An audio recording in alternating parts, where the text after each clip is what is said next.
Good evening and welcome to Theater and Theology, together with J-Town Playhouse's production of the Corona Monologues. My name is Aviella Trapido, acting director and producer of J-Town Playhouse. I'd like to take a moment to ask you to please turn off all your noise-making devices and...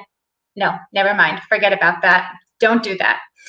We are so glad that you decided to join us this evening as we explore 8 different perspectives of the lives of our subjects and how Corona has affected them. We have 8 wonderful actors who will be performing their works, and I truly believe that every one of you can and will relate to at least one, if not more, of these perspectives. Corona is truly the word on everybody's lips. Before we begin, I would like to take a moment to thank our writers, as well as the people who inspired and helped us with all you are going to see tonight. Asaf Berznitsky, Nachum and Efrat Lam, Miriam Metzinger, Ruth Ebenstein, Shayna Abramson-Kovler, Chaya Ruskong, and of course, CB Davis for his advice and help regarding this live streaming broadcast tonight. He makes it look so easy. Any mishaps are mine and mine alone. I would also like to introduce my colleague and partner in this venture, an incredibly talented director and producer in her own right, and the director and producer of Theater and Theology, Yael Valier. It is wonderful for Theater and Theology to be hosting the Corona Monologues with J-Town Playhouse tonight. I could talk about the genesis of this project, but I won't. If you want to see an interview that CB Davies of Jerusalem English Theater ran with Aviella and myself, you can on the Theater and Theology Facebook page or the J-Town Playhouse Facebook page, or on the Theater and Theology website. I think it was interesting. I hope you'll all stick around after the monologues. The monologues will take about 70 minutes. I hope you'll stick around for a discussion with Rabbi Dr. Johnny Krug, a psychologist who is astonishingly qualified to talk tonight about why it's so hard for us to listen and hear other people's points of view. I'll introduce Rabbi Johnny more fully later on. I'd like to also dedicate this evening to my son Gilad. The aim of this evening not only for us to learn a little bit about other people in Israel and their points of view, their experience, but also to help us hopefully learn practical ways of being able to hear somebody else, even somebody else with a different opinion and a different worldview, and to not get so defensive about it, to be able to hear and be empathic without necessarily changing our views, although sometimes that's a good thing too. My son Gilad was extraordinarily good at this from a very young age.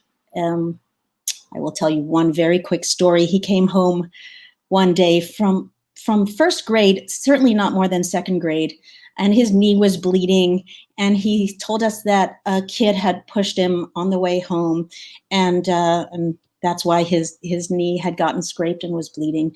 And he said to us, but he was angry, and he was so angry that he didn't realize how much it would hurt me.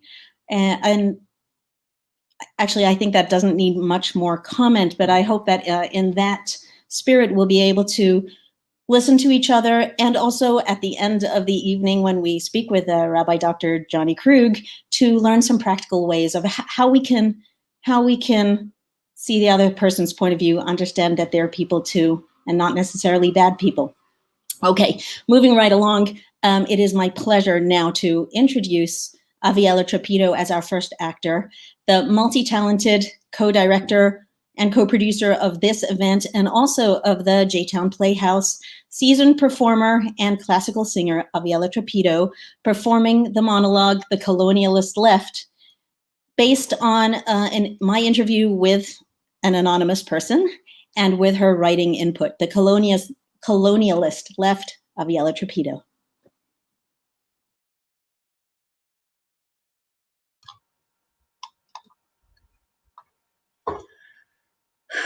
So I'm approached to write a monologue for this evening, and I'm willing, I guess. I'm ready with my facts. Don't tell me about facts, tell me stories, she says. Stories? Yeah, no one cares about your facts. How does your experience shape who you are, under Corona in particular? Okay, so she's speaking in pop psychology gobbledygook. I don't want to parade my sob stories, and I'm not interested in manipulating people with anecdotes. What I want is for them to look at it, look at reality, assess it, and figure out the right reaction, the right action. You want to hear how I was arrested at a demonstration? Yes. You want the juicy details of how a bunch of officers flung me down? How I had my ribs broken in the name of peace? Yes. I want to understand how such a thing could happen. How that could happen? It happens all the time because officers know they won't get investigated for what they do to right-wing activists. I usually don't have the time or the desire to remember all those incidents of discrimination against Jews that I've experienced again and again. I don't want to suffer some memories for anyone's theater experience. But here's one I can tell. Okay, so we're planting in Netzer in Gush Etzion, trying to safeguard lands that the PA was trying to take over, as is their policy. There was a well-known Hamula funded by the PA who tried to attack us a few times to stop us from working. We called the army and the police, and after an eternity, a few officers kind of barely show up. The Hamula advances on us again, and my friend Yonat, she picks up the phone. Allo, I'm in Netzer. The Jews are attacking local Arabs. The army and the police are there in 4 minutes. The media don't care. There is constant stone throwing by Arabs at Jewish cars with damage and injuries you never hear about. Do you know what it's like to drive to work every day with your hands gripping the wheel in case you have to swerve or just hang on and not lose control when you hear the burst of glass? Ever hear about that on the news? Can you imagine the media uproar if Jews were constantly stoning Arabs? You want some more? Okay. Here's what happened about 2 months ago. 2 weeks before Tisha B'Av in an Israeli court. Oh, I guarantee you haven't heard about it. Lishkat Ochlusin V'Hagira had several hearings scheduled for Tisha B'Av and asked the judge Dorfman if the hearings could be postponed, because of the fast. The judge ruled, oh wait, I have to get this one right. The judge ruled,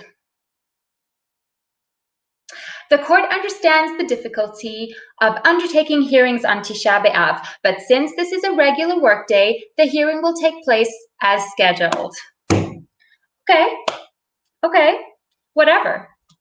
Okay, then one day before Tisha B'Av, the lawyer from the opposing side writes that he is Druzi and that the following day is also Yom Arfa, a fast day, so they want to postpone the hearing.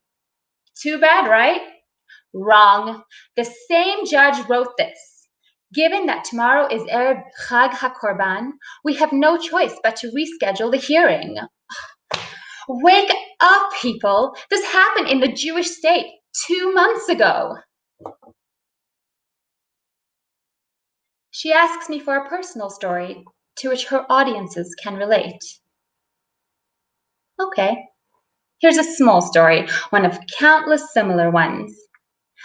According to the map, the area between Alon Shvut and Elazar in Gush Etzion is Area C. It is absolutely Mehadrin, state land, not seized land, never lived on by Palestinians, never before claimed by Palestinians. All right?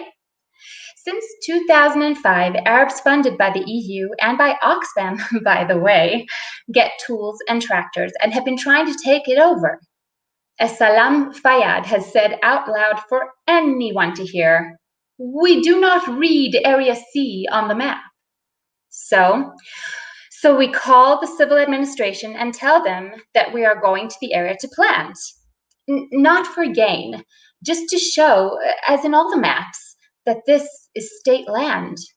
We plant saplings, they are uprooted. We plant again, uprooted. The Arabs bring in the usual groups of leftists and anarchists to protest. Then they pull out the big guns. Amira Hass from Haaretz says the trees are illegally planted on Arab land. That was it. The state comptroller changed the status of the Admot Seker, i.e. land of uncertain status, that had been on their way to being declared official Admot Medina, to private Arab land. It was as simple as that. Despite the previous legal opinion of the Pakach that these lands were absolutely kosher, the Minhal obligingly uprooted all our trees and issued us a restraining order. We lost. And we are losing land to the Jewish government's deliberate inaction. What about Corona? She asks. Do you have anything to say about Corona? Well, yeah, I have stuff to say about Corona. Despite the self-righteous whining, the demonstrators on Balfour right now are being treated with kid gloves. Right-wing activists remember the mass peaceful protests before the expulsion from Gush Katif 15 years ago. Yes, there were a few extremists. Those extremists allowed the media to claim that no one cared. Oh, look, it's only a few crazy right-wing extremists. Then the police could justify violence, beatings. Remember that? Of course you don't. You never heard about it in the first place. Now? Now the media points to Balfour and claims that all of Medinat Yisrael is up in arms. And when they get hosed with water cannons, we get the indignation of the pious left. Water cannons? We have a right, a legal right to protest against Bibi. How could we possibly get in the way of democracy? Did you know that the police had the Shabak involved in stopping buses and private cars going to anti-expulsion demonstrations? Okay, look. Contrary to popular belief, the fact that I'm a settler doesn't mean that I hate Arabs. We're at war with the Arabs, but I've learned that not even most Arabs are at war with us. The Arabs I meet prefer to be under Israeli sovereignty with residency only, not citizenship, rather than having citizenship in a Palestinian state. Because they're oppressed by their own administration. But of course they can't say it out loud. They might get their knees shot. People don't want to believe that. But you know what colonialism is? It's believing that you know better than the locals. It's imposing your enlightened vision on people who don't want it. Go, form some genuine relationships and listen to what people really want. They want to live in tranquility. Every week, I go to a caterer. I don't know his real name because he's afraid that if his real name gets out, he'll be shot as a collaborator. Anyway, let's call him Dani. Dani wants to be Israel's Minister of Defense. He's crazy passionate. Leave it to me. I'll kick out the PA. You guys should have never let them in the first place. Yep. The world will never believe me. I'm just not woke enough. And Dani? They'd listen to him. But he'd be risking his life to talk. Crazy world.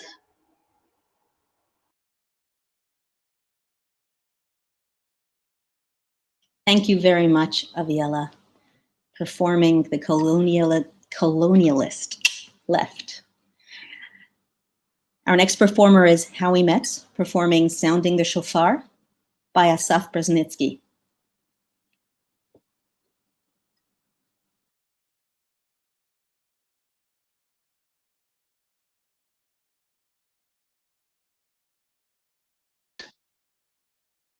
Not working. I don't have a clue about what's happening or what is going to happen at all. This is not me. I'm a very busy person who thrives on structure. This situation sucks. The whole world is in crisis, but specifically Israel. Political crash, financial crash, and especially for me, the cultural crash. We don't know when they will be opening up the theaters. Every time a tiny glimmer of hope starts to shine, snuffed out. Even after the first wave, when we returned to work, we were able to squeeze in a few performances. The audiences were sparse, but it was better than nothing. It's disheartening to see the malls slowly opening, the beaches opening, restaurants opening, while only we remain shut. Even tourism is being worked on, and ways are being found to open up countries. Hotels are open, people are traveling. It hasn't returned to normal, but it's better than nothing. It doesn't matter how much we theater people shout and scream, nobody seems to care. I've begun to think that this could be a political decision to keep us closed. I mean, it's so easy to believe that the government is keeping us closed for political reasons, especially this government who, well, because the theater world often identifies with the left. I mean, there are very few potential voters among us who vote for Likud. So it's really not in their best interest to open up the theaters. So I turn to Facebook and say so because only we, representatives of art and culture, remain closed. I hate seeing pictures of people heading to the beach, visiting the mall, attending weddings without masks, no less. It makes me angry, and I am not an angry person. But even on Facebook, I have to be careful.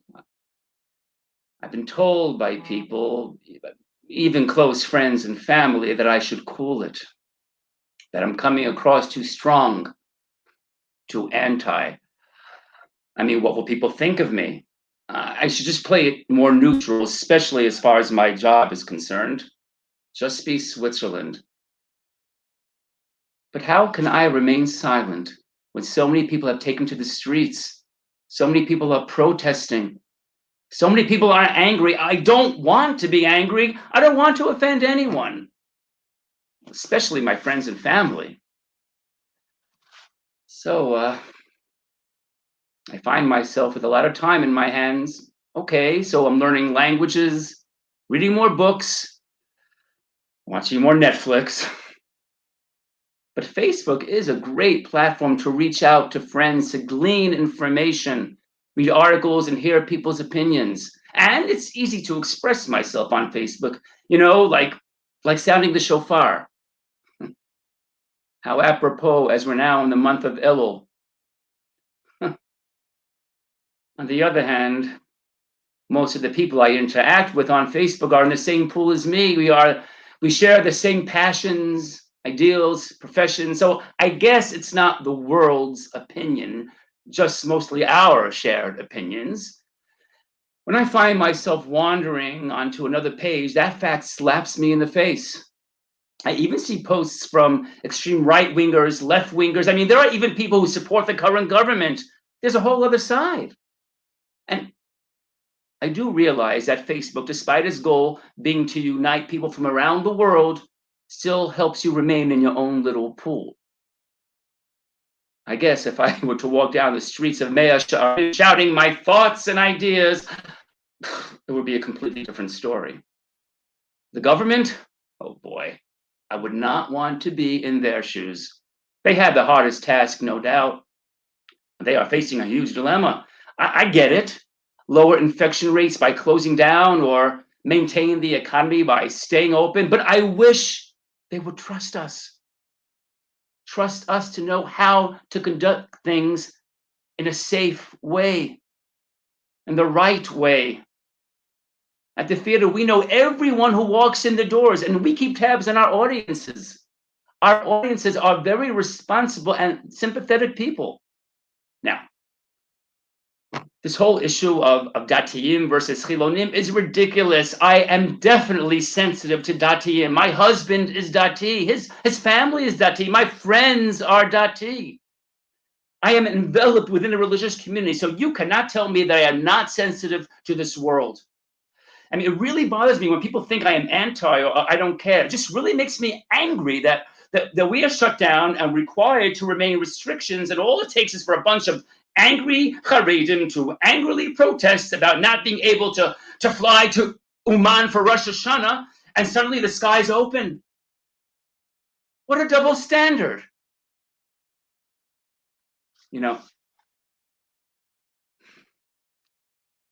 I heard someone ask Nir the other day, how is Asaf? Is he still angry?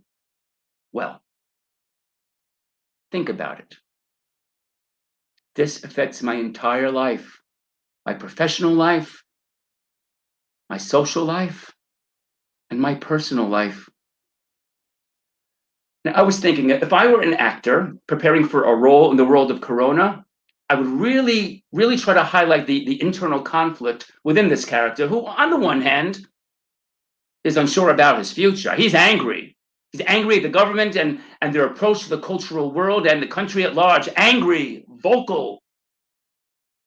On the other hand, he is solitary, quiet, regal, calm.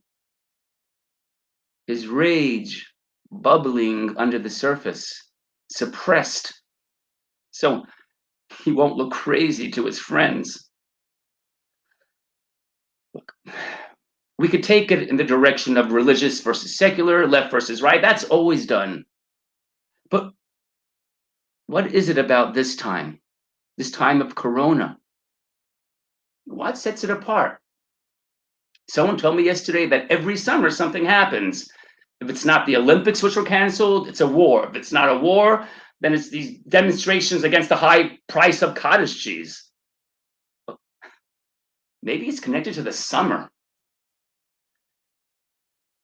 Maybe people are bored, angry, hot.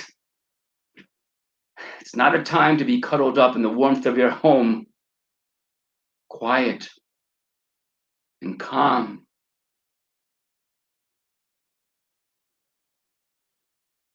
But I do fear what the winter will bring.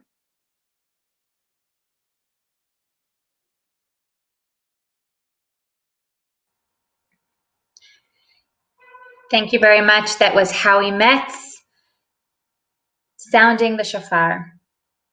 I'm very honored to be welcoming to the screen Warda Saada, who will be doing the next monologue called We Don't Have a Toilet. This is by Ruth Ebenstein, performed by Warda Saada.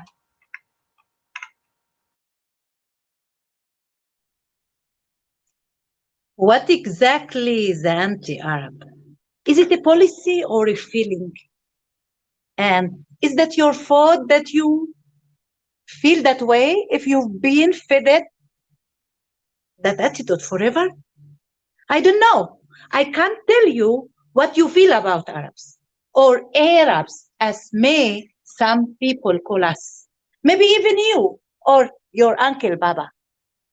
I can tell you what you ought to feel, but I can tell you what it feels like to be me, a tall, smiley, hijabi woman walking hurriedly, silently on your city streets, hiding, disappearing, my broad smile. It feels like I'm a ticking time bomb, evil bad person, terrorist. Or I'm invisible. Invisible. The city streets should be mine or could be mine. They aren't, but I digress. Because when I walk, just pace quietly, carefully, on your tread, the way you tread carefully around the sleeping baby, people stare at me like they stare at the unknown, all unknown Arabs. The way that all the Arabs are unknown. And I'm going to knife them. Like, hey, Dibala! Frightened. Or, and it's a bigor. They lower their eyes as I'm erotical. Or a cat in the pavement, all goods are out, disgusting, or not important enough to notice. To be equated with bad, with enemy, with terror, yet at the same time, invisible. Invisible means that when you rush your 6-year-old with violent diarrhea, yalla habibi, bassi, bye.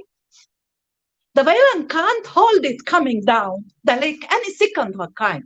from the shoe store where he was trying to buy a new one to the local hummus restaurant on the street that you don't know and bleed in English to use the toilet. You'll get this. We don't have a toilet.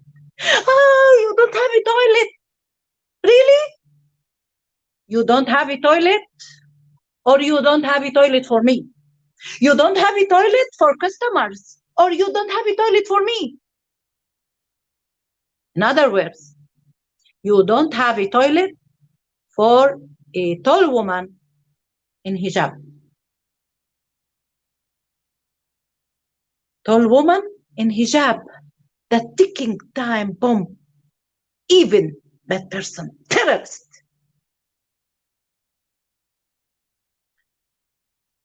Because, who knows, I could be hiding something under my handbag abaya.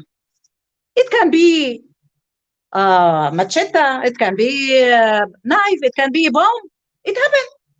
If you Google Arab knife, bomb, or machete, something is bound to come up, even in this neighborhood. But what about my 6-year-old Muhammad with the wavy brown curls and cut-off shorts and toothy smile, which I haven't yet taught him to raise it? What about him? What could he be hiding? His upset stomach? His belly bottom? The big scar from where he fell off his tricycle in a tree? We don't have a toilet. Still, I haven't had it bad as others. For example, no one has held a loaded gun on my head. Like Yael, my friend, the fix-it man who works in people's homes repairing things. And hey, Jewish woman, Google at his pectorals, repairing things, and fantasize about him naked in bed. Oh yeah, they do. Please spare me your shock, because he speaks perfect Hebrew and behaves nicely and is absolutely professional. Until people get scared of Arabs and Arabic, and he is on his cell phone speaking to his fireman. يما أهلا حبيبتي أهلا كيف حالك؟ ولا يهمك يما حبيبتي بميل عليكي ولا يهمك. بميل عليكي. He feels cold barrel of a loaded gun held in his temple, resting in his temple. Let me repeat it. He feels the cold barrel of a loaded gun resting in his temple for speaking Arabic. That's what I'm speaking about. No toilet for me, no brains for him. If he moves one wrong way and can't convince the gun holder that he is just a guy who went to buy falafel after he walks in the downpour to fix the broken water boiler in Rivka and Yossi house. See, Rivka just gave a birth to twins, and my friend, the Arab, wanted to make sure that they all could take hot showers. Even if that meant that he had to walk in his favorite black leather coat through the rain. That day, it would have been better to be invisible than a ticking time bomb, evil bad person terrorist. And now, Corona. This tiny virus erases the divide between us. Or it could. It should. I believe it can. Because now we are in this together. No wall can keep that little bugger out. No wall can climb 9 meters, which is made of concrete and goes by the name separation barrier with the capital S and capital B. Or just a wall, WALL, or in lowercase for short. The wall can't keep the coronavirus out. No totally security permits, no closures, no lockdown, no seger for you and for me. And yes, hey, the Palestinian understand seger in a way you cannot even begin to imagine. No, now that you cannot hug your grandparents, can you understand this differently? Like us? Only we the people can keep the coronavirus out. We the human race, we can help each other. Yeah, we can help each other if we can learn to see. Well, I really mean if you can learn to see, because we Arabs already see you. We don't have any choice. But you have a choice. You cannot continue to disappear us from your mind of caring. The part of you that stores empathy. Like the way you disappear the 1.9 billion residents of Gaza, with 43% children under the age of 14 living in an open air prison, that maybe they are sick or scared of coronavirus, among myriad other things, but they don't have an access to the running water, let alone cute bottles or hand sanitizer and perfume soap. Or over there, you see the kafia covered construction worker doing his shiputs. Yeah, I know the Hebrew word shiput of renovation, shiputs. On Shimson Street in Baka, that man is somebody's baba, somebody's son, or somebody's brother. Can you see him? I hope coronavirus will fit us. I mean you, with a new kind of glasses. I mean the multifocal kind that allows you to see, truly see other nationalities and peoples, and even Arabs. Dare I even say Palestinians. Maybe then discrimination will stop or be released. Maybe tax-paying citizens of East Jerusalem who live in neighborhood you don't bother trying to pronounce, won't have to fight for 6 long years to get to regular plastic dumpsters from the Jerusalem municipality. Maybe when someone takes a wrong turn and finds themselves maneuvering their gleaming black Toyota Corona on the cracked, winding, overcrowded roads of Bet Zapapa, will West, by accident, rooted them there.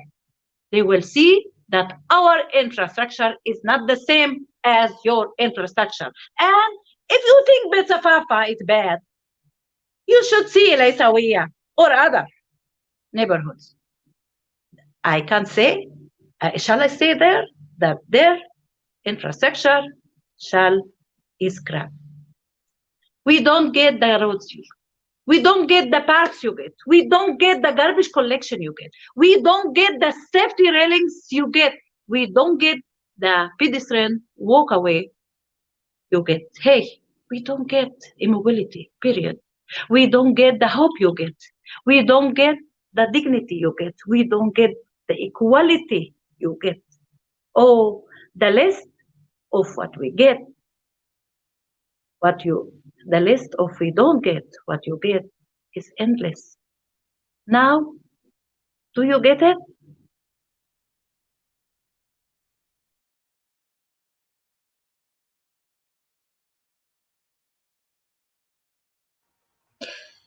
Thank you, Warda. Our next monologue is called Musings on Mishle and will be performed by the very talented Miriam Metzinger.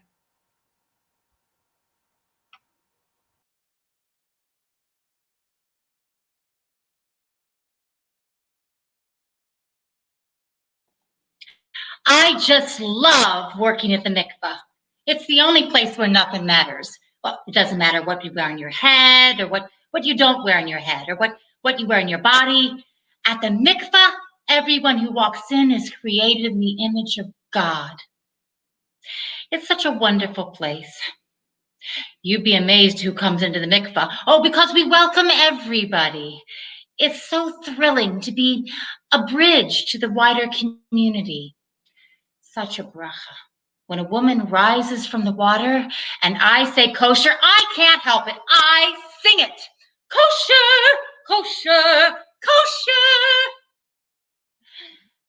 But then there was this horrible, horrible Hebrew language play called a mikvah that promoted these horrible, horrible stereotypes about Haredim.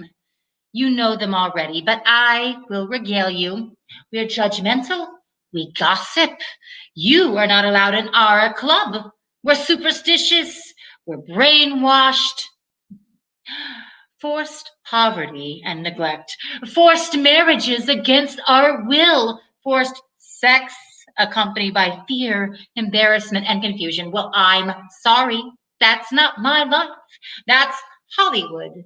That's Habima. You think it's cool to take a pen and point it at Haredim, painting them as wicked, to make you feel superior and enlightened. But it's just not the truth. At our weekly shir, we're learning Mishnah. We are on Perek 16. We're trying to figure out ways to connect these words to our daily lives. Now, I'm not always so holy, contrary to popular belief. Not all Haredim go around proclaiming Bible verses at every occasion. But here, I'll give it a try. Maybe it'll help me put things in perspective. So, for that mikvah show, here's a verse for it. Ish Belial, Kore Ra'a, Vi'al Sepasav Sipso, Ki Esh Serebes. An ungodly man digs up evil, and on his lips is a kind of searing fire. I was shaking. There was a discussion after the show, and even though I was burning with nerves and nausea, I had to speak. This is not what a mikvah is about. These characters are not Haredim. Private is not the same as prudish. Principle is not the same as prejudice. Love of a community is not the same as hatred for others. Maybe secular society can't appreciate these nuances, so we Haredim have to bear their righteous disgust. But I don't think anyone was listening. I don't think anyone was listening. So do you want to understand what this searing fire is like, this prejudice that taints our society? Okay. I get stopped for seatbelt checks all the time. Does this happen to you? Once we were stopped at a light at Kanfei Nisharim, and it was crowded as usual.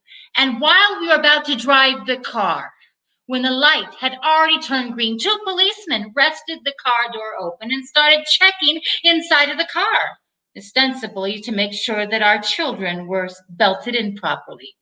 Well, my husband had just taken his foot off the brake and the car was moving forward. And because of anti-Haredi prejudice, we mamish could have killed someone for the sake of safety. So I have a verse for those two policemen. Mesilas Yesharim, Sur Mira, Shomer Nefsho, Notzer Darko. The highway of the upright is to turn away from evil. He who guards his soul watches his way. I wish they had been watching their way. Once a policewoman in a mall parking lot, mamish yelled at me that she saw me without my seatbelts and was going to report me. Well, my children, who obviously were belted in properly, they still talk about that scary policewoman. Haredi children believe the police are terrifying and out to get them. Oh, it's so awful to be judged nakedly by people who know nothing about me or my community. Coronavirus. Under Litzman, this country was doing super great at fighting the virus, but does he get any credit? All the news media had to say about him while he was health minister was that he was transgressing his own protocol by going to shul, which wasn't even true. But the media just loved it. Ugh, the media. I've got a verse for them. Ritzon Malachim, Sifsei Tzedek, Ledoba Yesharim Yehav. Righteous lips are the delight of kings, and he loves the one who speaks honestly. Are you listening, news media? We Haredim, we know we have to tread carefully. My friend Shandy, her husband is Gabbai of their shul. Well, he does everything there. Well, Shandy told me that they found out that there was a man who didn't know he had coronavirus who was praying in the shul. That shul is very careful about social distancing. They follow all the rules. Only 20 people, windows open, no air conditioning, everyone 2 meters apart. Well, Shandy's husband called the health ministry to ask them what they should do, and they said that everybody who was at the shul had to go into isolation for 2 weeks. Okay. Shandy's husband started wondering, and 2 hours later, he called the Misrata Briut, asked exactly the same question, described exactly and honestly all of the conditions. The windows were open, no air conditioning, all the rest. Well, you know what they said? No karaklum, ain baya, no problem.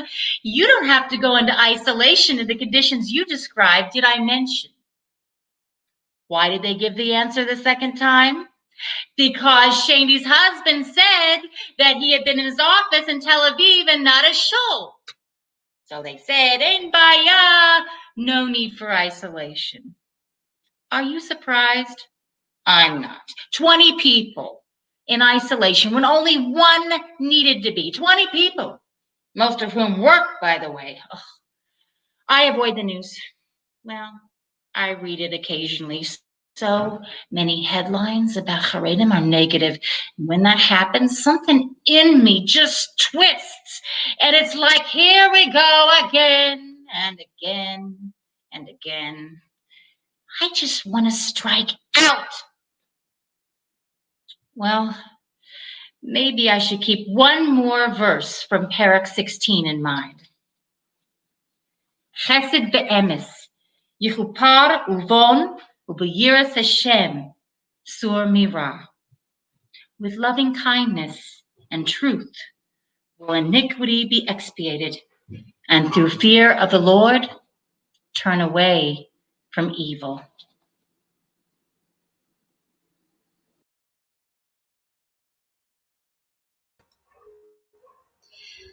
That was Musings on Mishle by Anonymous, performed by Miriam Metzinger.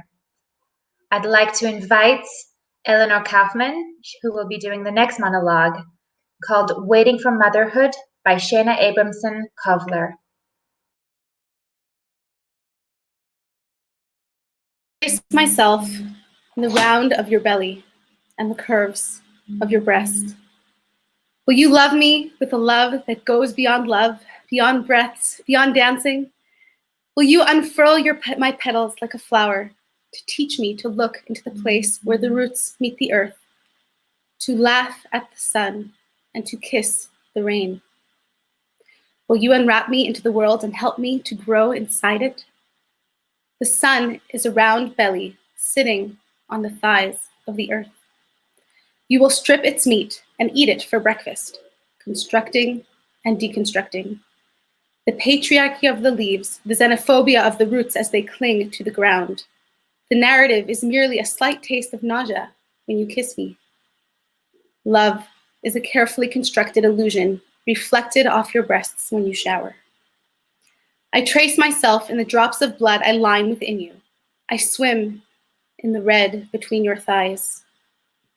You have loved me with a love that goes beyond love, beyond breaths. I unfurled my petals in the curves of your breasts.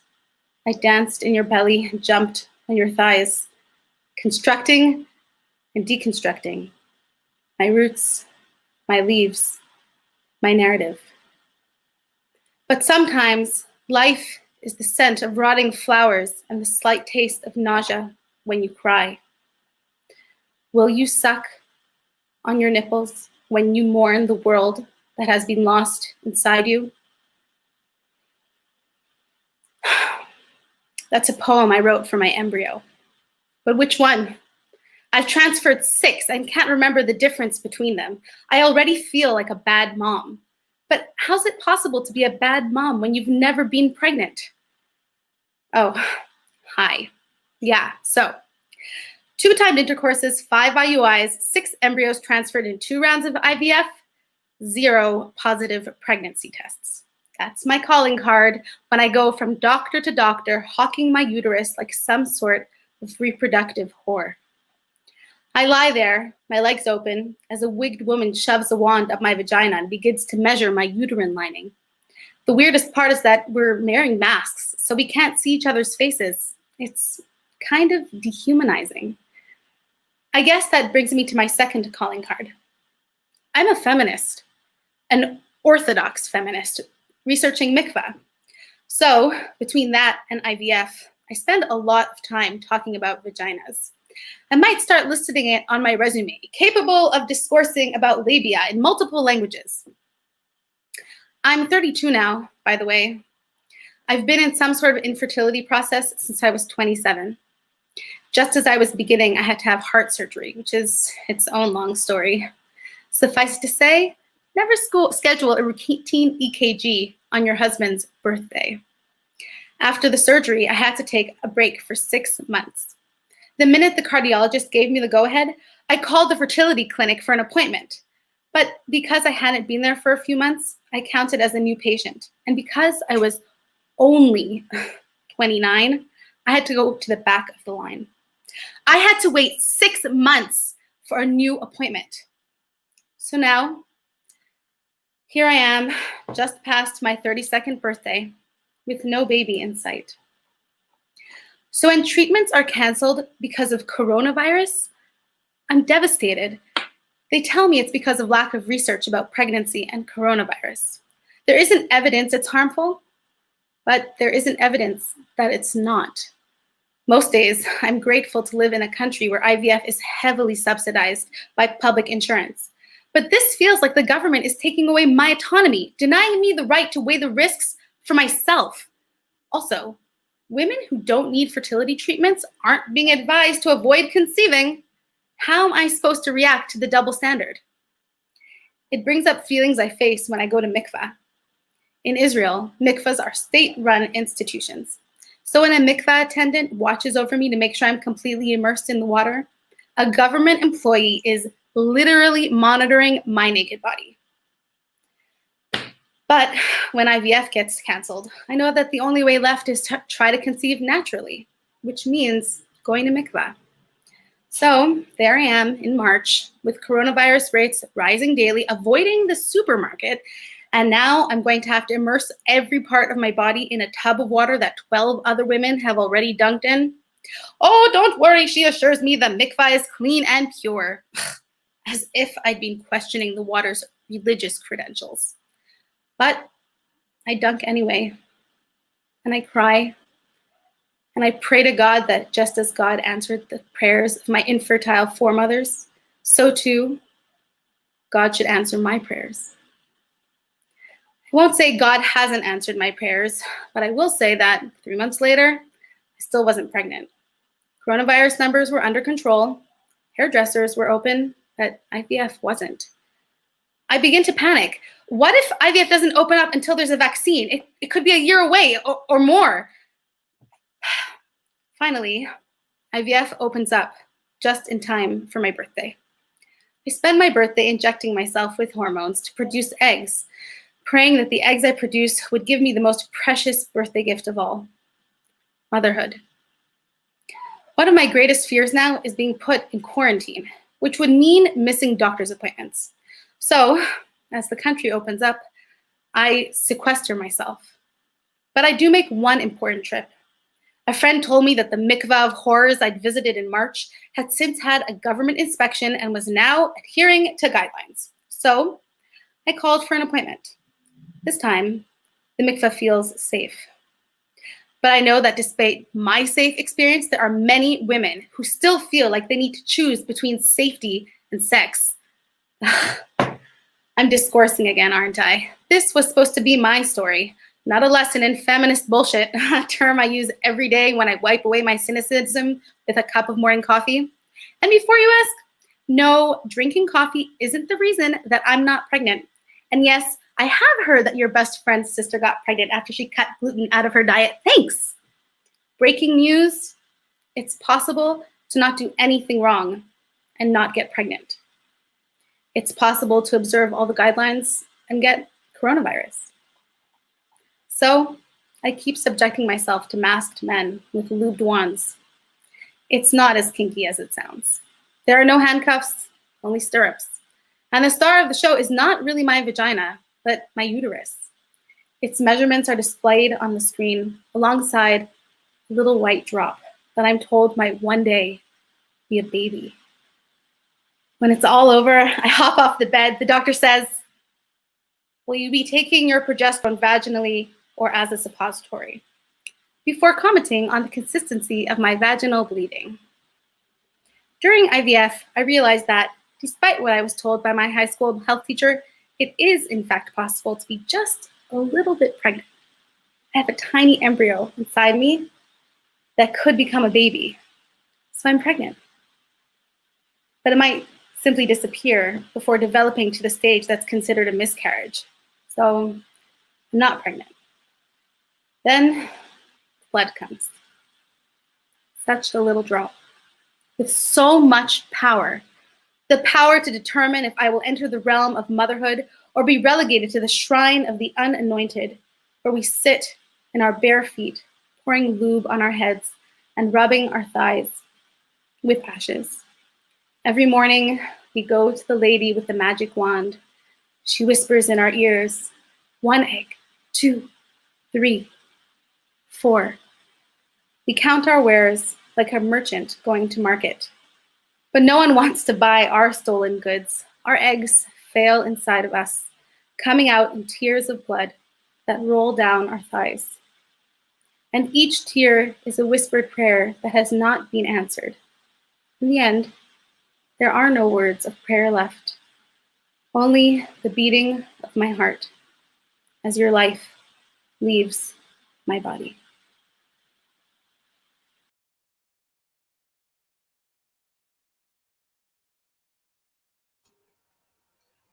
Thank you. That was Eleanor Kaufman on Waiting for Motherhood by Shana Abramson Cobbler. Our next monologue is called But Where Are You Really From? Har Sinai. This is written and performed by Chaya Ruskam.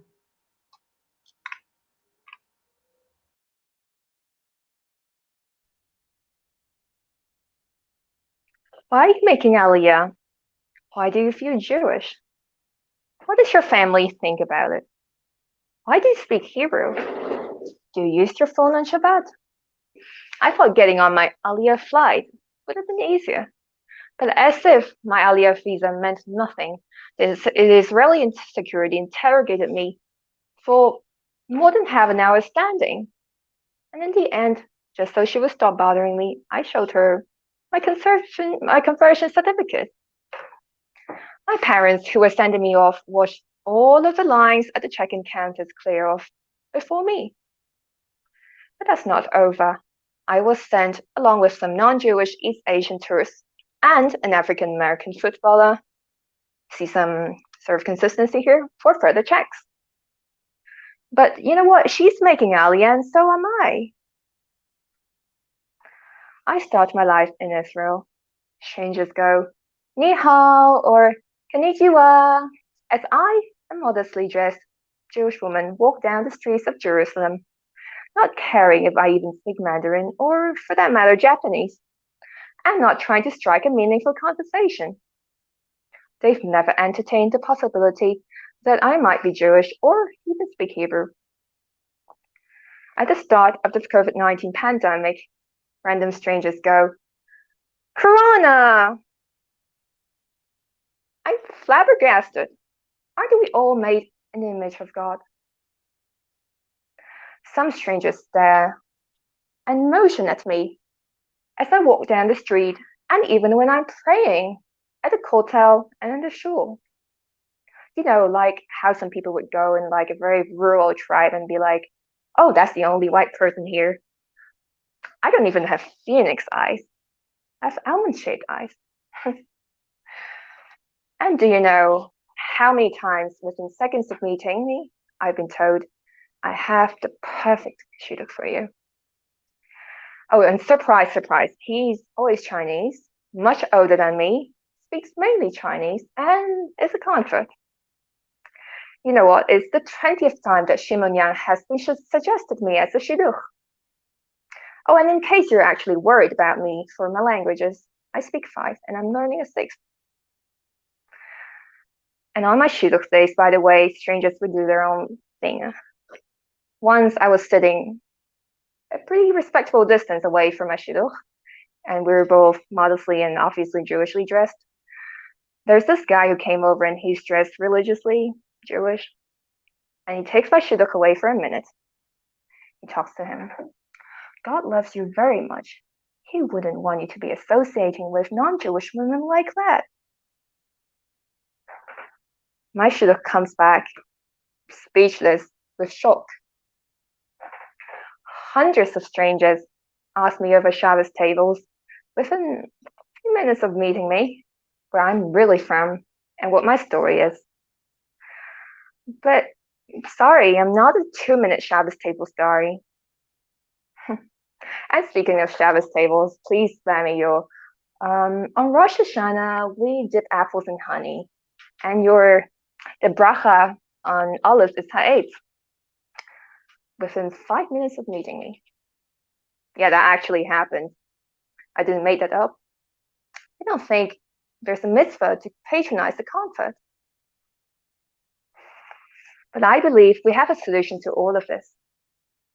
I've just met a Jewish lady, East Asian, lovely and smart, around my age. And we have many race-related experiences in common, except that she was recently the only person rejected from a public voluntary service in Israel, and she happens to be the only East Asian among the interviewees. And of course, she was questioned repeatedly about her background. We both would like to do what we can to influence society, somehow. Why? Because we believe Jews could do better than that. And I know that is true for a fact.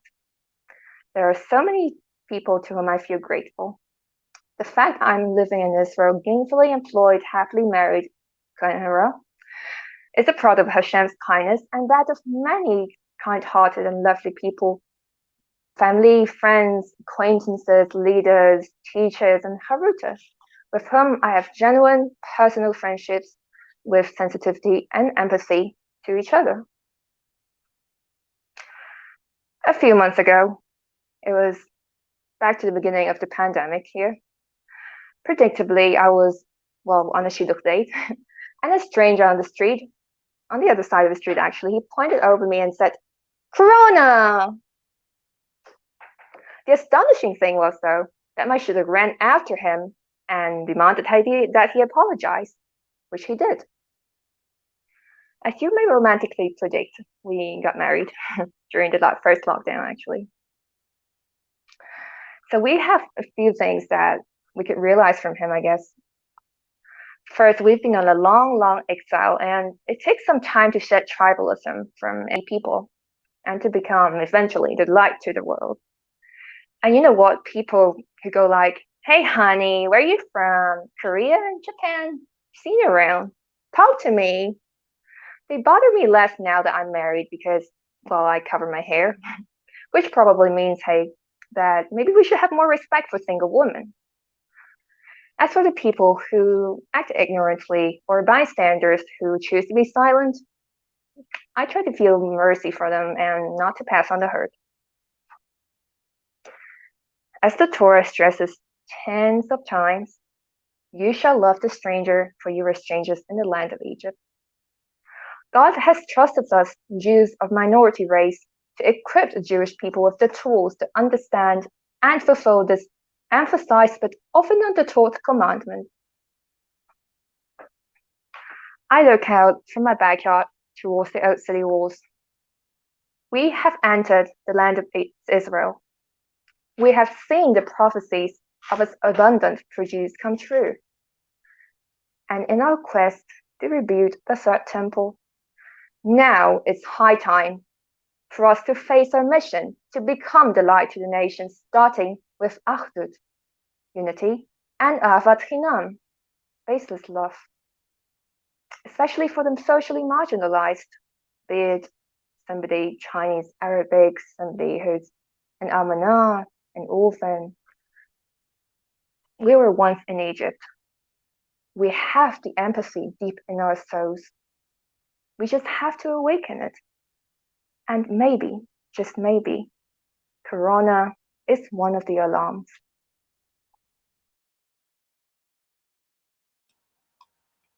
Thank you. That was Chaya Ruth with, but where are you really from? Har Sinai? Our next monologue is called Flying Solo. This is written by Miriam Metzinger and will be performed by Devorah Jaffe.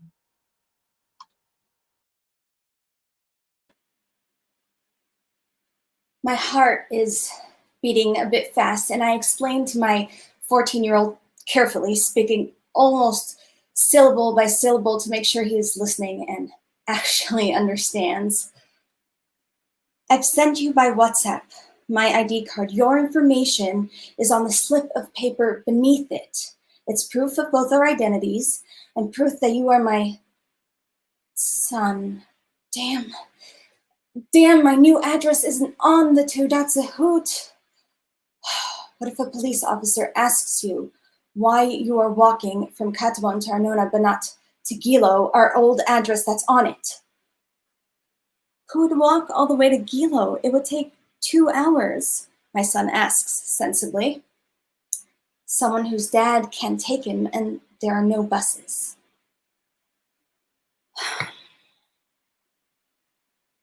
And then I have one of those moments when my head clears of its own volition. It goes from boiling with the impossibility of it all to off the heat entirely. Stop. Start again. Well, if the police stop my son on the way to walking to my house and they don't believe that he's actually walking to his mother's home because my address hasn't been updated on my Teudat Zehut. It would have to have been updated annually. We've moved so many times in the 6 years after the divorce. And if as a result, my son is fined 500 shekel, which means of course I'm fined 500 shekel, then I'll pay it. Of course, since the regulations were upgraded last week, I've lost most of my day job clients, so how am I going to pay it? My day job clients, yeah, they're pretty sick of my excuses. Like when I'm late for work and I say, well, my son had a doctor's appointment and I would have been on time, but I had to swing by and pick up some ground beef for dinner. Yes, I know it's for dinner, but I won't have time after work because of karate class. My son's, not mine. And after we got back to the waiting room, after getting the ground beef, we lost our place in line and we had to wait for the other patients to come out. I remember the look on my client's face. I didn't want to make the story this long, and it sounded so detailed it was fishy. The single parent stories often sound fishy and bizarre, like farces that aren't funny. Well, maybe in retrospect, because one thing gets delayed and there is no backup and all the dominoes fall. But back to the 500 shekel fine. You know, there are always those stories that go around, like that guy on Facebook who said he was fined 500 shekel for just walking a few meters outside of the 100-meter limit. I mean, is there anything to complain about? It would be sad if I can't pay the 500 shekel fine, but I can't compare it to being hosed or even pummeled by the police. On the other hand, there's this feeling that as an immigrant, single mother in Israel, there may not be someone who will have my back if I do get questioned or get a ticket, or even if I end up separated from my child somehow, God forbid, if one of us gets infected. You know, I cannot imagine what I would have done if coronavirus had happened 5 years ago when we were in that rundown apartment I rented by the month, because that's cheaper.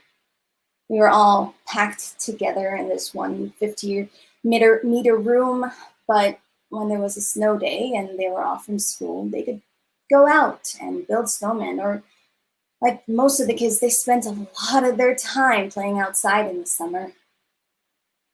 4 years ago, during that spate of terrorist stabbings, we were told to keep our kids indoors, but only for a few hours a day and only for a few weeks. How would they have held up in that tiny apartment with total lockdown for weeks? David would probably be gouging out parts of the wall, and Daniel would chuck them over the balcony on unsuspecting targets below. I see my neighbors taking their children on daily strolls around the building, and I hear Shalmit, who has 2 children and a husband, complain. Ya Allah, I've had enough. My parents can't help me with the kids because of this corona, and I have them all the time, and they are driving me nuts. And all these people around me lament that for the first time, they're not going to have their entire family gathered around the Seder table, and I have to suppress the urge to say, tell me about it.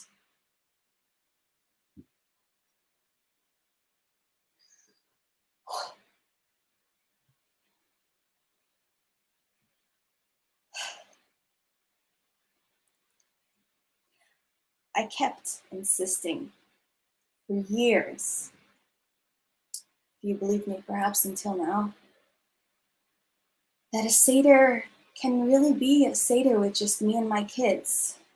And believe it or not, if a single adult can pull off a 3-course Shabbat meal every week of the year, she can still prepare a Seder with some help from David, who is a pro at grating the horseradish, and Daniel, who loves chopping the charoset. When we read the Haggadah together, we can even stop and tell inside jokes without other people telling us to get on with it and not get sidetracked. We can stay up for hours playing Which Would You Rather, Lice or Boils, or calculate how many walking songs it would actually take to get through 40 years in the desert. Now everyone can understand why I've turned down Seder invitations. This physical isolation is telling larger families what single parents knew all along. Yes, you can do it alone when you need to, whether it is bedtime for the kids or getting them to brush their teeth or look attentive during their Zoom classes.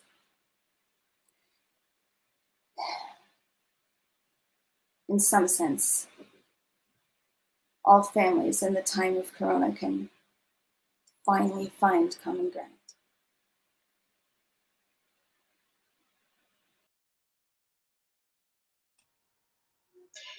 Thank you. That was Devar Jaffe performing Flying Solo, written by Miriam Metzinger. Ladies and gentlemen, thank you so much for joining us this evening. We are down to our last and final monologue of the night, which will then be followed with an interview or a conversation, I should say, between Yael Valier and Dr. Rabbi Krug. And I'd like to welcome Mordechai Baxner to do The Noise. This is a monologue in conjunction with Nachum and Efrat Lam.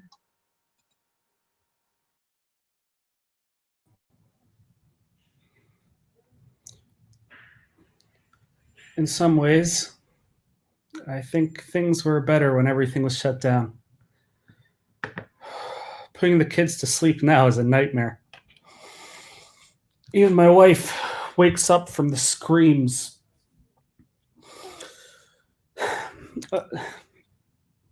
When you live across the street from the Prime Minister's residence, you become accustomed to the noise, the rallies and protests which pop up on a weekly basis, sometimes a monthly basis if you're lucky.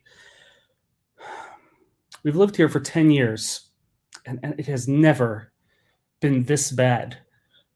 They moved in mid-May and haven't left. It's every day, all the time, shouting, screaming, Shochad, Mirma, Hafarat Emunim, 1,000, 4,000, Bibi Habaita, Bibi Lakeleb, Bibi Hamelech, Bibi Zacha. Our youngest, just 2.5 years old, alternates between chanting Bibi Hamelech and Bibi Lakeleb. It's a little amusing, actually.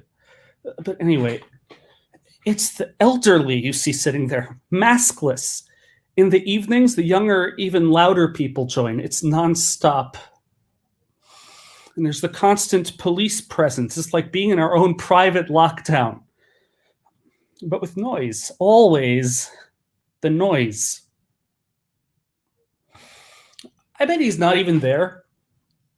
They yell and shout, and he's most likely tucked away in his villa up north or flying away on his private jet.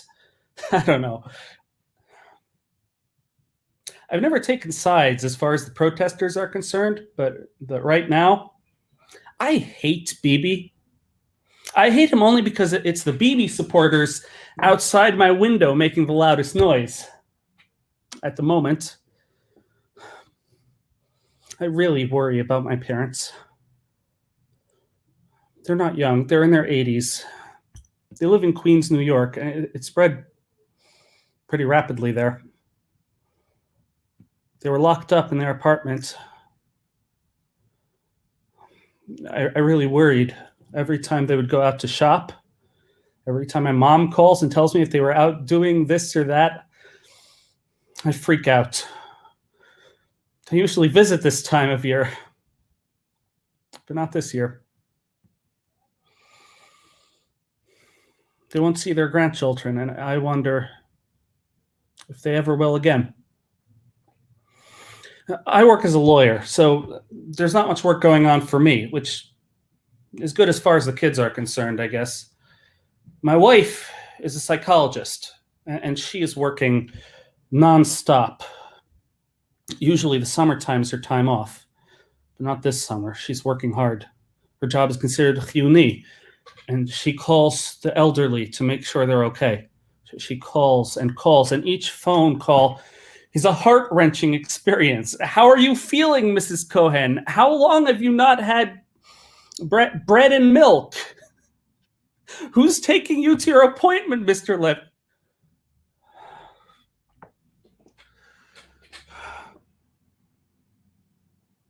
I guess I'm pretty cynical when it comes to our government. It's the same rudderless mess of people, just with an added layer of corona.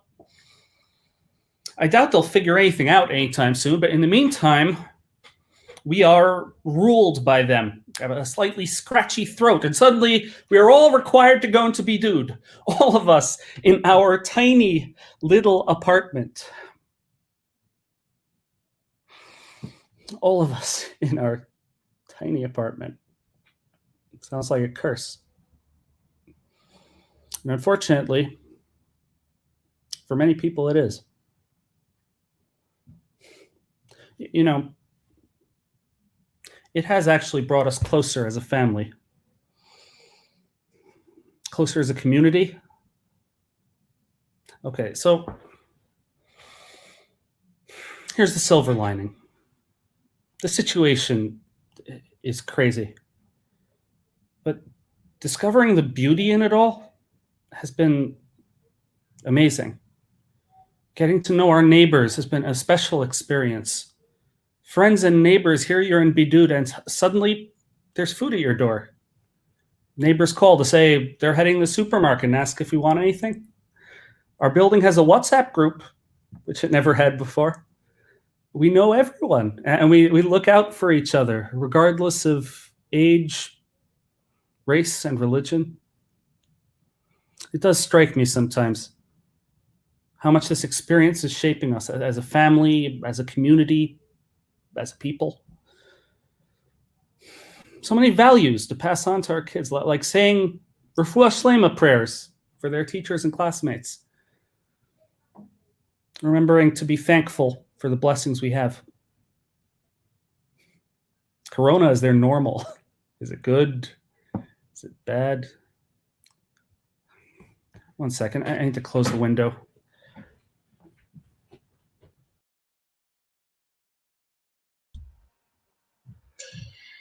Thank you, everybody, for joining us this evening. That was our 8th and final monologue for tonight.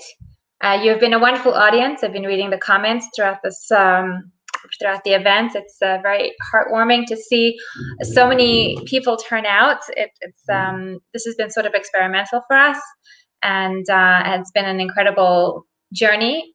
And thank you so much for joining us. I would like to welcome my partner in crime, Yael Valier, and Dr. Rabbi Johnny Krug, who will be holding the discussion. So don't touch that dial. Thanks, Aviella. Okay, so you can all hear more about the cast and the production and about Rabbi Dr. Johnny Krug by going to the Theater and Theology website. Dr. Krug is so qualified, it would take me very long time to get through all the qualifications. So I'm just going to, and you can read more about it on the website. So I'm just going to tell you that Rabbi Krug was ordained.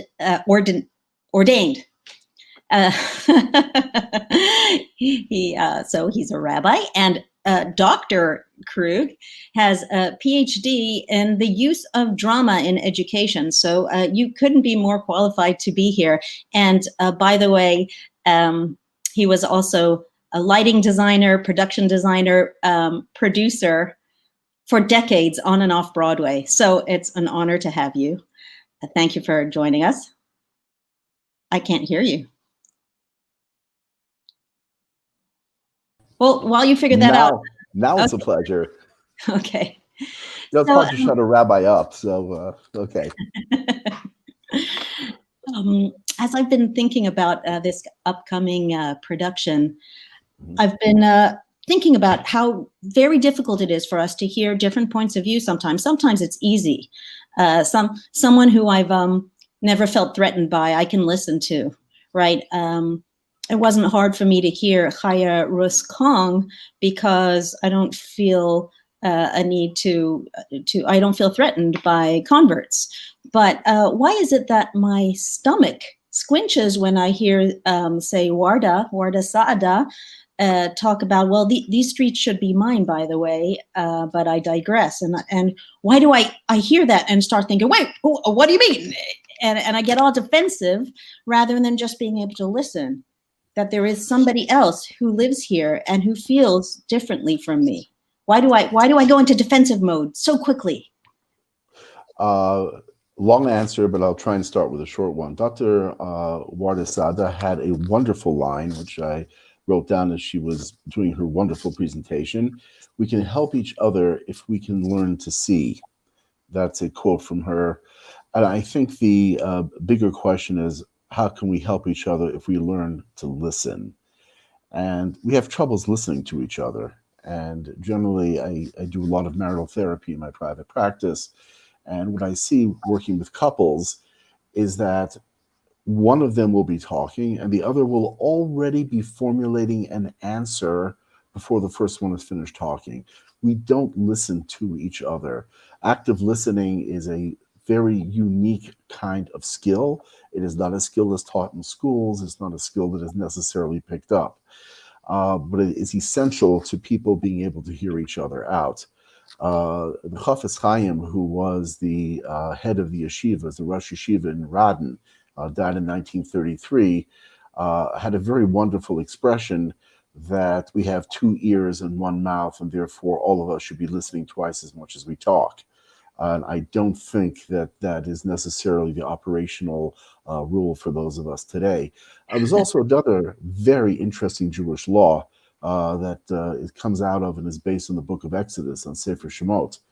And that is that when you damage a part of the body, I've done something, I've damaged a person's sight, I must pay him for his eyes. I've damaged a person's leg, I must compensate him for the leg. The interesting Jewish law is that if you hurt someone's hearing, you have to compensate for the entire body, because hearing and listening to each other is crucial in terms of both communication, conflict resolution, getting along. And of course, all of us like to be reinforced by hearing from people that agree with us, not that say things that we don't like to hear. Okay. Okay, I get that. But there's actually nothing wrong with my hearing. In other words, I can hear, but what happens the moment I hear, my brain goes into defensive mode, and it's instantly trying to. I feel myself trying to justify myself and rejecting what I hear. So it's not that I didn't hear; it's that I'm instantly rejecting what I hear. So what's going on in my brain? Why does that happen? Okay, the simple answer is that there is a major difference between hearing and listening. Right. There are two different qualities and two different traits. We are by nature people who kind of like, we're tribal, and I believe that word was used in one of the monologues. And first of all, being tribal means that there's what is called in social psychology an in-group versus an out-group. Or in layman's terms, perhaps it might be a them versus an us. And since we are a group-bound species, something that comes in that is contrary to what we feel, what we think, what we believe, that might attack our values, morals, ethics, ideals, goals, attitudes, and dreams, if we hear something contrary to that, we are hesitant to move in that direction for a number of reasons. One is we don't want to be a defector from the tribe. We don't want to leave the safety of our group. And they've done some very interesting studies in social psychology. And one of the things they have found is something called group polarization. And what happens in group polarization is that if a person has an attitude, whatever it is, you're pro-gun control, you're anti-gun control, pro-abortion, anti-abortion, whatever it is, that when you are with your group, your own views tend to become much more extreme, and it actually shades us in the direction of our own views. So the group kind of like fosters a strengthening of what you think. Again, I can go on. We should be hanging out with people who are different from us, in other words. Well, yes and no. It depends how, who, what, when, where, and why. We think we're very smart. Right. Something very interesting, combining, let's say, just for a second, theater and psychology. When the world of the stand-up comic is relatively new, even though we've had a history of court jesters and something called the badchen, which was the performer at weddings. But stand-up comedy, as we know it, is relatively new. When stand-up comedy got started, about 80% of stand-up comics were Jewish. That's not the case today, but when it got started. Similarly, about 80% of social psychologists, when social psychology really took a bite into understanding human dynamics and human behavior, about 80% of them were Jewish. Very famous ones: Solomon Asch, Stanley Milgram, Fritz Heider, Leon Festinger, Elliot Aronson, Aaron Hershkowitz, the list goes on. And even the non-Jewish ones like Phil Zimbardo, who's famous for his Stanford prison experiment. He used to get beat up as a kid because they thought he was Jewish, even though he was Italian. And about 80% of them were Jewish. The question is why? It stemmed from the Holocaust and a massive attempt to try and understand how a civilized country called Germany could have shifted so markedly and dramatically under the Nazi regime. And it was a trauma. And people tried to fathom and to understand why, which is one of the reasons that the early social psychologists were Jewish. The reason I mention that is I mentioned the name Fritz Heider. Fritz Heider came up with something called attribution theory. I will try and explain it simplistically. First of all, there are two subdivisions of attribution theory, which is called dispositional or situational. Dispositional is internal, based on a person's personality. Situational is the external manifestations of your environment. Give me an And, example. pardon? Can you give me a concrete example? I certainly will. I thought you'd never ask. Okay. But before I give you the example, there is a corollary attached to that called fundamental attribution error. So I started the answer by saying, we think we're so smart. Well, it turns out we're not that smart. So let's say, for example, I am in the maternity ward of the hospital in the waiting room. There's a guy walking back and forth and up and down and up and down and back and forth. I know why he's doing that. He is an expectant father, and he's waiting for the doctor to come out and say, Mr. Jones, you are now the proud father of a 6 pounds, 7 ounce, or however that translates into kilograms, baby boy. Because I know that this guy's walking back and forth and up and down and up and down and back and forth because he's the expectant father. But if the same guy were doing that in the public library, walking up and down and back and forth and back and forth and up and down, I would give him a big berth. That's B-E-R-T-H, right? I-R-T-H. Okay? Because there's a crazy guy. He's walking up and down and back and forth in the library. Okay, but it could be that same guy that was in the maternity ward. But in the first case, I knew why he was doing that. So we attribute behavior to certain things, and that leads us into some murky waters sometimes, including the murky waters of prejudice and discrimination, which was the focus of a number of the monologues that were presented tonight. So prejudice is kind of like a mixture of beliefs and emotions, and it's a negative attitude is prejudice, and it leads to discrimination. Discrimination is a negative behavior. So what I just described as a leap off of attribution theory often leads us down the incorrect road of prejudice and ultimately its behavioral manifestation called discrimination. I'd like to make this a little more concrete to make sure I understand. Let's say you showed up late to this evening, right? And I would think hypothetically, and I would think that jerk. Why didn't he care enough to show up on time? But let's say I show up late, I would know that when I show up late, it's because something happened and there was an unexpected pileup and blah, blah, blah. And of course I would have been on time because of course I care. So is that attribution error? It certainly is. And in that case, your attribution error is based on the dispositional. This guy thinks he's so important that he can afford to show up late. So we have projected some kind of personality flaw on that person, therefore having arrived at an incorrect, not necessarily incorrect, maybe it's true, but having arrived at an incorrect conclusion in this case. Now, if you see a pattern over and over again, and you hear remarks over and over again, and you watch behavioral manifestations over and over again, and you get dribbled these little cues that the person is narcissistic or egotistic or self-centered, then it's a little bit, you stand on firmer ground in terms of drawing your own conclusions, but we tend very quickly to jump to conclusions, including, we had a wonderful monologue from Chaya Rus, and sometime the first 30 to 50 seconds of meeting someone, we have sized them up already. Right. And I wish when people went out on shidduch dates that they could start with the second date and skip the first, because the first date, everybody's on their best behavior. You're putting where two people are set up. You mean a date where two people are set up? They don't. Right? Yes. Okay, got it. Yes. Well, even if they're not set up, when two people go out for the first time, it's like two boxers in the ring doing their fancy footwork to try and find each other and, the hows and who's and whats and where's and whys of the other person. Wouldn't it be great if we could skip the first or second date and go straight to the third date? But of course, human behavior and dimension does not work like that. Got it.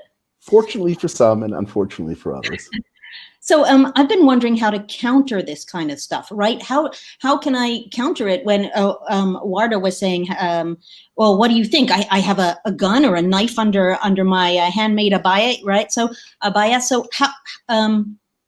So I've been wondering how we can counter it. I've been reading some great stuff that I would like to recommend to anybody who's listening who want to read further. I've been reading a book called Being Wrong by Catherine Schultz. Excellent book. It's wonderful.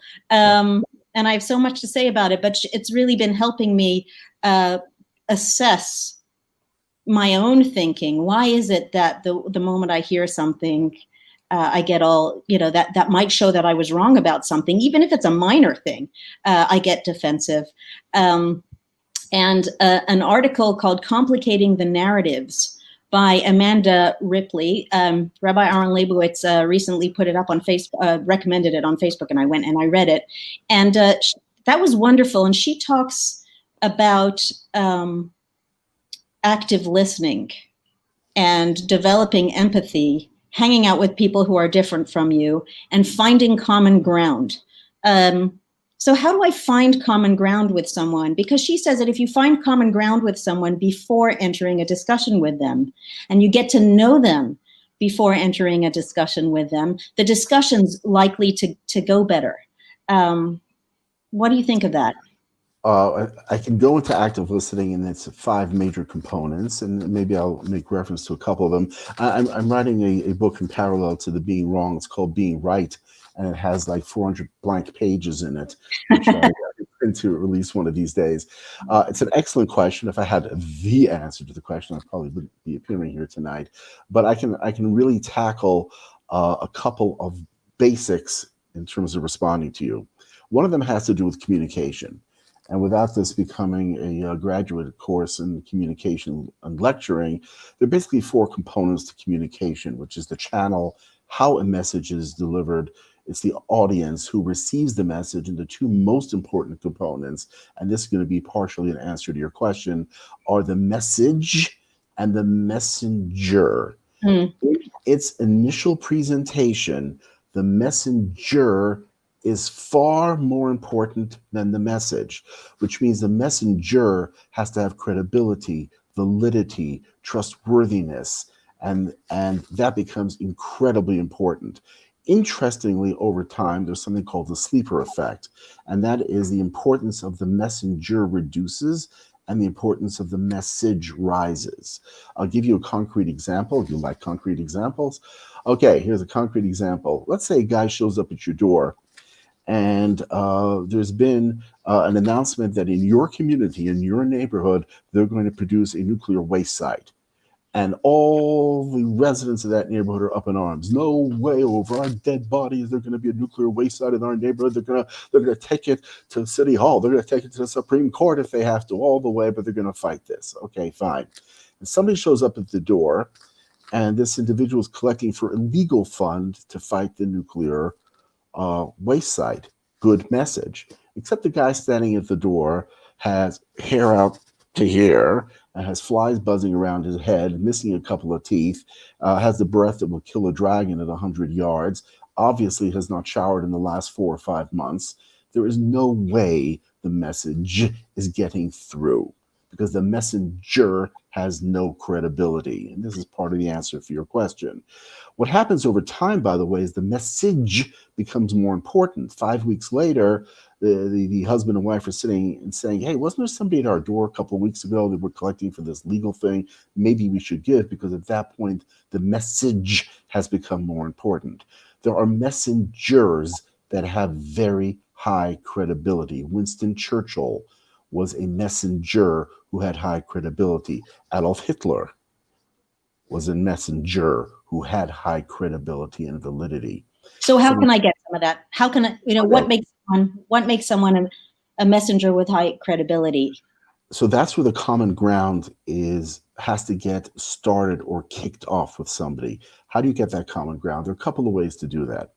And in general, you described something very interesting when you were hearing becoming defensive, because human beings have a tendency to escalate.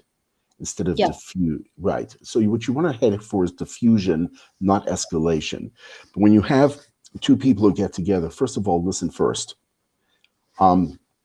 Two human beings have to define their acceptability of the behavior between them. And by the way, when you have people with potentially conflicting opinions, being on neutral territory becomes very important. Start with a compliment when you talk to somebody. It begins to establish some kind of rapport. Think, when you're talking to somebody, opportunity, not punishment. When you are engaging in some kind of it means that we often put up our defenses. If we have somebody that doesn't share the opinions that we think are right, our tendency is to want to punish them. And very often it's ourselves that are the problem. The famous expression of, I don't need anger management, I just have to have you stop pissing me off. Okay. Right. And at that point, the problem is really yours. There's actually something in social psychology called mirror image perception, that when we find somebody that we are in conflict with, that we form diabolical images of the other person. The other person is untrustworthy. The other person is evil, but they are identically forming the exact same opinions about us. That's why it's called the mirror image perception. So start with a compliment. Have an idea that the exchanges that you're going to have along more of the lines of guidance than trying to find solutions. And we shouldn't be intimidating towards each other. That increases the validity, the reliability, the trustworthiness of the messenger. So at that point, you can begin to start dealing with the messages that you want to get out towards each other. So you mentioned something. You mentioned something that I found really interesting. You talked about punishment and evil, and this is something that Catherine Schultz talks about in Being Wrong, and it's a religious issue. We often associate, apparently everyone does this, we often associate being wrong not with just making a mistake, but with evil. And I've found that we have the word to'eh, taf ayin hey, to wander or to go astray in Hebrew. And it's actually, I checked this out in the Hebrew Academy website. It's actually related to the word to'eh with a tet, meaning to make a mistake. And we see this, I can quote verses from the Bible, which I will not now, but we see that going astray and straying off the right path, the religious path, is associated with being mistaken, being wrong, but there's a terrible consequence, right? Because then you're being evil and you may be punished. And I've seen it also in the New Testament, where I'll just give you one verse. It's translated in one way in some New Testament translations and another in others. Jesus has just been showing the Pharisees the error of their ways, and he says, "You are mistaken, not knowing the scriptures nor the power of God." But in a different translation, he says, "Ye go astray," right? You go off the path of righteousness, you go astray, not knowing the writings nor the power of God. That's in Matthew chapter 22, for anyone who wants to look it up, verse 29. We actually see this in Islam too, in the Surat al-Fatiha, the first, not verses, the first chapter of the Quran, which Muslims say multiple times a day. We thank God. Actually know it in Arabic. Arabic is not great. I have children who love Arabic and think the Quran is beautiful and have made us learn stuff off by heart. Right, show us the path of the righteousness of the righteous. Show us the grace, as opposed to the people who incur your anger or stray off the path, right? Straying, being mistaken. Also, there's this fear that God is going to punish us if we make a mistake. So the stakes are really high. So what can we do, Rabbi, about being able to accept that sometimes we may have been mistaken without being so afraid of it, without associating it with evil or punishment? How can we break that? Great question. The stakes and mistakes are very high. A similar kind of message, by the way, in addition to Matthew, comes out in the book of Galatians when Paul is talking to the Galatians, basically with the same kind of message. So there are a couple of fundamental questions here on a philosophical level. One is, does what we think affect what we do, or does what we do affect what we think? It's actually a question that is tackled in a very interesting book called the Sefer HaChinuch, which was written in the 1500s by either an anonymous author or it is attributed to Rabbi Aaron Halevi. He wrote this book for his son's bar mitzvah present, and he goes through all 613 commandments, and for each one gives philosophy. In one of the commandments early on in the book, which happens to be the commandment not to break the bone of the Passover sacrifice, he has a long philosophical, almost treatise on the Hebrew of mitoch lo lishma ba lishma, that from something that is not necessarily done with a particular motivation, just engaging the action will put a person on the right or wrong road, just by engaging in an action. So he says that in there that the actions and thoughts need to go together, and that the thoughts aren't always going to take us in the right direction, which is why the idea of repentance, the idea in life is not to make a mistake. The idea in life is not to keep making the same mistake over and over again, which is what so many human beings do, number one. And to understand that there is an ability to course correct and to change and to understand and to internalize and to get insight. And you had mentioned before. But it's so hard, right? We want to save face. Even when I realize I've been wrong, right? It's so hard to say, you know what, I was wrong. I should have voted for Biden, or I should have voted for Trump, right? When I've been spouting whatever I've been spouting for months and or whatever it is, right? So I'd like to address that just for a second. First of all, I'm a firm believer in Tommy Smothers' line of that the word politics is actually a contraction of two words, poly coming from the Greek meaning many, and ticks meaning blood-sucking vermin. But to take it further from the attribution theory of Fritz Heider, which we talked about before, they've done some very interesting studies.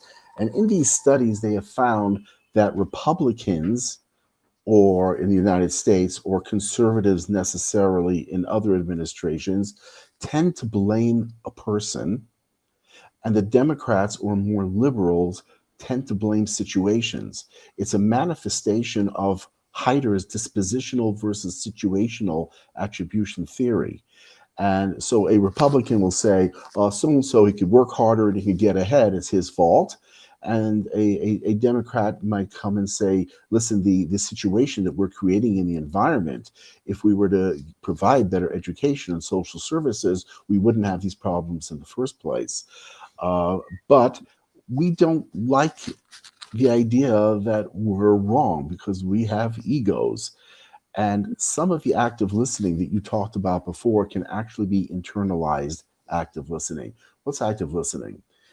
Number one, the idea that we actually listen and that we try to comprehend and that we ask questions and that we clarify and that we refer back when dialoguing and double check what is being said. Again, most people don't do that. But it can be done as an internal dialogue or as a dialogue between people. And as you said, finding that common ground, treating each other well, being able to listen appropriately and properly. One of the statements that I've heard attributed to the Chafetz Chaim, to the head of the yeshiva in Radin that I made reference to before, was, and I'm sure it's come from other sources as well, is that when you point your finger at somebody, there are three fingers pointing back at you at the same time. And I think if we kept that in mind and we listen twice as much as we talk, and I'd like to address the note in I can't quote it, but look not at the thorn in somebody else's eye, because there's a mote in your own eye. All religions seem to say, say some of the basics are that we share some of the basics. You know, thorns are interesting because thorns protect the rose. But I just wanted to make a comment on the coronavirus, and that is that aversive events, and we are in a crisis, we are in catastrophic events. There are millions of people who are suffering the physicality of the illness, and hundreds of millions suffering the pain associated with the economic woes and the underemployment and being quarantined. Although in some cases aversive events can build character, it can also bring out the worst in people. And the longer the duration of the aversive event, the greater the chances that our worst sides will be forthcoming. And that addresses a number of the statements that were made in the 8 monologues, which were so wonderfully presented tonight. Okay, I'd like to hold, that was the beam in my eye and the mote in your eye. I'd like to hold and ask if anybody, maybe Aviella, you can send us questions. If anyone who's watching has a question, please send it on. We're going to wrap up soon, but you can do that, and Aviella is going to pass it on. Meanwhile, I would like to recommend my last recommendation of the evening for not only for Harry Potter fans. You don't have to be a Harry Potter fan, but this is fan fiction. Is the only fan fiction I've ever read. It's called Harry Potter and the Methods of Rationality by Eliezer Yudkowsky. It's a fantastic book, it's a set of a bunch of books, and it takes fiction and nonfiction and wraps them up beautifully in an exciting plot. But the exciting thing is that it's been helping me become a better thinker, because the premise is that Harry Potter was raised by a scientist, and he's a genius and he's a scientist, and how he discovers magic, and he tries to figure out how it all works with his rational mind. I'm not going to give away more, but I'm reading it through with my husband for the second time, and so that's a recommend. Everyone go out and read Harry Potter and the Methods of Rationality. You'll become a better person. So he actually mentions, I just got up to the bit for the second time, where he mentions Stanley Milgram's experiments, where he was trying to figure out what made people in Nazi Germany act the way they did. And so he did this experiment, a famous experiment that you all can look up, where he had people shock subjects. He came up with some premise. Okay. I learned about that experiment in college a long time ago, and it really helped me, I think, knowing that ordinary people are willing to believe all sorts of things, and very unwilling once they've committed. And here's the thing, once you commit to a point of view or an action, it's so hard to pull back, even when you start thinking, wait a second, maybe this was wrong, right? These people were convinced to give painful shocks and potentially, life-threatening shocks to someone. And then they were reluctant to pull back because they'd already agreed to do it, right? So I'm already entrenched in my worldview, and I believe certain things. And it's so hard to pull back. So Harry Potter and the Methods of Rationality will help you learn to pull back. And if you have one more tip for us before we wrap up on how is it that I can listen to someone and pull back from my point of view when I start to think that maybe I was wrong, rather than digging in my heels. Okay. And maybe we'll wrap up. Sure, no problem. Thank you. By the way, Stanley Milgram did these experiments in the early 60s. These shock experiments, there were all kinds of correlates, depending on what university you're from, if you wore a white coat or not, etc. But when Phil Zimbardo did his Stanford experiment, and people really hated him for that, Zimbardo said to Milgram, "There's finally a social psychologist that's hated more than you are, Stanley." So there were some very serious things that are out there. There's something called the foot in the door phenomenon. And I think maybe this is the place to start. And that is, it's used in marketing, it's used in all kinds of social psychological and industrial psychological elements. The people who agree to a small action will later comply with a larger one. So the advice that I have is based on what you said about Harry Potter. For all of us, I think, in terms of dealing with opinions that are not ours, with values that are different, with trying to look somebody over and form an opinion, is going down the right road, but start small and build big. That would be my my 4-word or 5-word summary for what you just said. Start small and build big. Good. That's something that we can grab onto and hopefully build on and make the world a better place.